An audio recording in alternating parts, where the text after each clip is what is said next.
first thing we are going to do is type in our name. I'll just use Clay Ragsdale. When you do that, everything will populate. So if you're staring at that, wondering where is everything, type in our name first. It checks out your system to make sure you are actually using Excel, and now we are on our way. So part one, we're just going to get used to using basic Excel formulas. The very first thing we're going to do is get used to this legend here as time goes, but green stands for enter a number. So in this cell here, and I refer to these as cells, you normally call them by the column first, then the row. So this is cell B8. I'm going to type in any number you want. I'm going to type in 23. In the cell C8, I'll type in another number. Again, any numbers you want.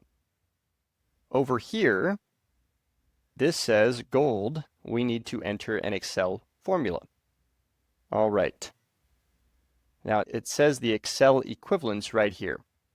So I'm going to do equals, and I'm going to actually go grab the cell I want, and we'll talk about why this is a necessity here. So I want B8. It looks like we want plus C8. And I get a number, in this case 35. Yes, I am aware that probably most of us, if not all of us, can add 23 and 12 pretty quickly and get 35.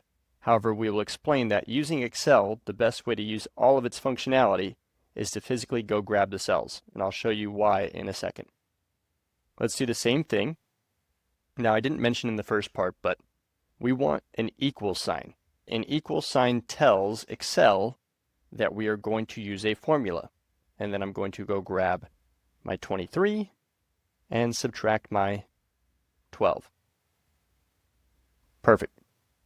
Next one, equal sign. It's using an Excel formula. This one's multiplication. Now to find multiplication, it is on my PC, Shift and the number 8. You get the asterisk, and then we'll click our other cell that we want to multiply. For division, it's just going to be the backslash, so equals again. We grab A divided by B. Enter. Finally, we want exponent. So again, equal sign, we'll use A. Now an exponent on a PC is going to be Shift and then the number 6. And then I will grab the other cell and press enter. This is absolutely fine. All this means is this is a really large number. I'm going to change this just so it's a little bit easier. Let's see what happens. There we go. And so that proves a very key point that I was going to bring up. Notice that when I change this number, everything updates. Everything updates on its own. If I decided that I wanted to add these together on my own, which we can all do, 4 and 12, we know it's 16, and I just type in 16, but what happens when I start to change this number? So if I change this to, let's do 14, the problem is this number over here, 16, never got updated. So we want to make sure we are using the actual cells to get the full functionality out of Excel. It's just a giant calculator for us. That is the end of part one. I will see you in part two. We're going to continue to work on this piece, which we're going to go into formatting of the cells. So I will see you in part two. Let's go ahead and start formatting these cells. This won't take long, at least for part two. So it says right here at the bottom, format the results as a number with 2 decimal places. So I'm going to highlight the cells that I am interested in. I want to format all of these cells. I'm going to then right click. You will see the option for format cells. We will go down to number, and it says it right here. It says and format the result as a number, so I'll click on number. And mine is already set for 2 decimals. Perfect. And that takes care of all of those. So we can do all of those at once since these are all 2 decimal places. We're going to end up coming back to formatting in part 3 because you'll notice some of these want 1 decimal place, 2 decimal, 3 decimal. So there's going to be more formatting to do. But I will see you in part 3 and we will do that formatting when it is needed. Part 3, let's go ahead and get to it.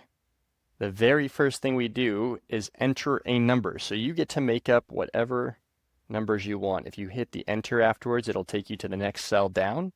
So 25, enter. Let's do a nice easy one. 5, 2, 17. Again, your numbers can be whatever you want.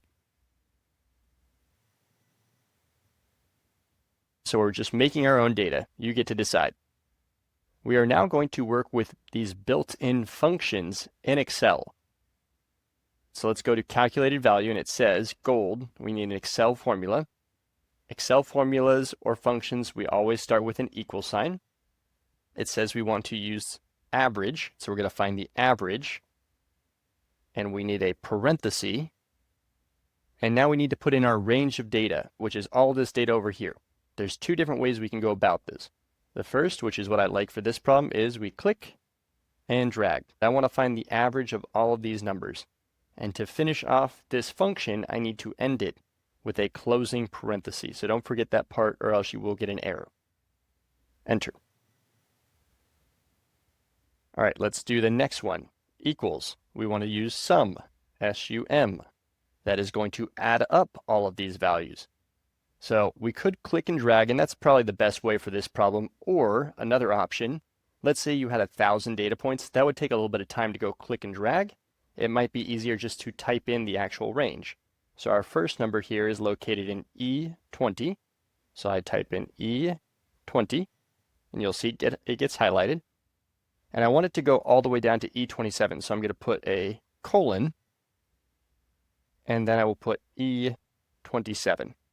And you can see it does the same thing. Again, this is probably a little bit more helpful when you have a very large data set. Imagine 1,000 values. But for right now, I'm going to go back to just dragging. That's going to be the easiest method. And this last one, equals, we want to do product. And that is going to multiply all of these values. And again, I'll just click and drag.